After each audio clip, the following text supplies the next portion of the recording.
এই কি খাচ্ছিস রে?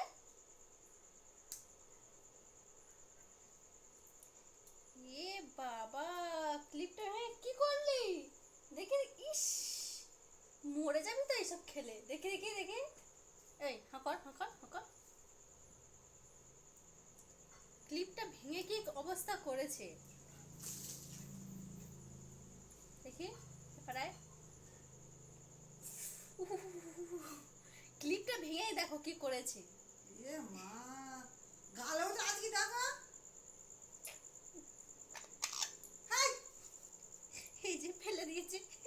খুব ঝাপাতে সব কামড়ে আর নেই ওইটুকুই গাছ ছিল। দাঁড়া রে, বাহ খুব হাওয়া দিচ্ছে। কিসমিস এখন পরে দেবো। আমি জানি। দুধ খেতে যাবে না তো?